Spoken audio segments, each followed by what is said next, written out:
Halo semuanya, di sini saya akan membawakan sebuah materi yang sangat penting bagi kita para penerus bangsa, yaitu pendidikan Pancasila sebagai landasan pembentukan karakter bangsa. Nah, tapi sebelum itu, saya akan memperkenalkan diri saya terlebih dahulu.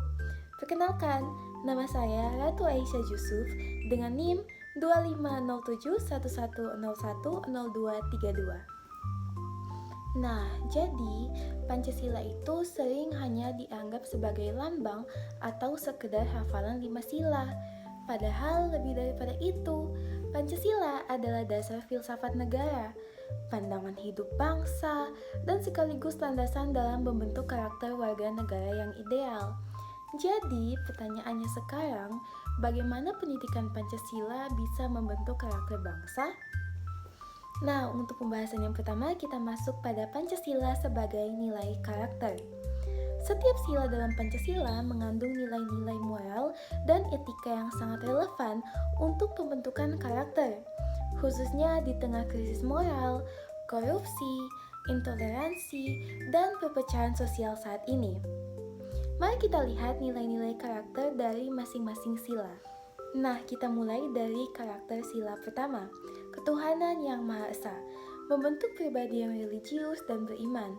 Lalu yang kedua, kemanusiaan yang adil dan beradab, melahirkan rasa empati, keadilan, dan kesetaraan.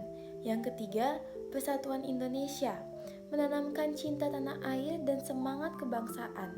Lalu yang keempat, kerakyatan yang dipimpin oleh hikmat kebijaksanaan dalam permusyawaratan perwakilan.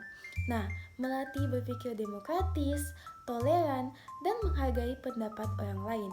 Lalu untuk yang terakhir, sila kelima, keadilan sosial bagi seluruh rakyat Indonesia, mendorong kesadaran sosial dan kepedulian terhadap sesama. Nah, itu dia karakter-karakter dari masing-masing sila yang ada dalam Pancasila. Yang kedua adalah relevansi pendidikan Pancasila bagi mahasiswa. Sebagai mahasiswa, kita adalah generasi penerus bangsa. Tapi karakter yang baik tidak lahir dari teori saja, melainkan dari internalisasi nilai-nilai Pancasila dalam kehidupan sehari-hari. Contohnya, saat kita berani jujur saat ujian, itu merupakan wujud dari nilai keadilan dan kemanusiaan. Juga ketika kita terlibat dalam organisasi kampus tanpa adanya diskriminasi, kita sedang menerapkan nilai persatuan. Lalu saat kita mengkritik kebijakan kampus secara sopan dan rasional, kita melaksanakan prinsip demokrasi sila keempat. Dengan kata lain, pendidikan Pancasila bukan hanya pelajaran kelas, tapi panduan hidup kita sebagai warga negara yang berkarakter. Terakhir, kita masuk pada tantangan karakter bangsa saat ini. Nilai-nilai Pancasila sebagai dasar negara saat ini menghadapi tantangan serius, seperti individualisme dan egoisme yang semakin menguat, mendorong perilaku yang hanya mementingkan diri sendiri. Intoleransi dan radikalisme juga terus berkembang, mengancam kerukunan dan persatuan bangsa. Di sisi lain, korupsi dan ketidakadilan masih menjadi masalah yang merusak tatanan sosial dan melemahkan kepercayaan publik. Karena itu, pendidikan Pancasila harus kembali diperkuat. Penguatan ini tidak cukup hanya dilakukan di sekolah dan perguruan tinggi, tetapi juga harus dimulai dari keluarga, diperkuat oleh media, dan dijadikan dasar dalam setiap kebijakan publik. Dengan cara ini, Pancasila bisa kembali menjadi pedoman hidup bangsa yang nyata dalam perilaku sehari-hari.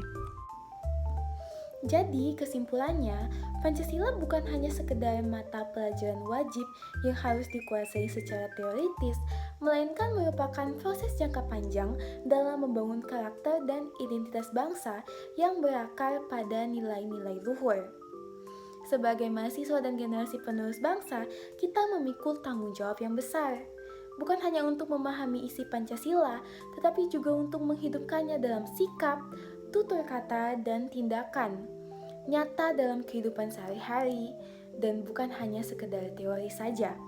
Karakter bangsa yang kuat dan bermartabat hanya bisa terwujud jika dimulai dari pribadi-pribadi yang benar-benar menjunjung tinggi nilai kemanusiaan, keadilan, persatuan, demokrasi, dan ketuhanan sebagaimana tercermin dalam Pancasila. Mari kita mulai dari diri kita sendiri, menjadi teladan dalam menerapkan nilai Pancasila demi masa depan Indonesia yang lebih baik. Terima kasih telah menyimak, semoga bermanfaat.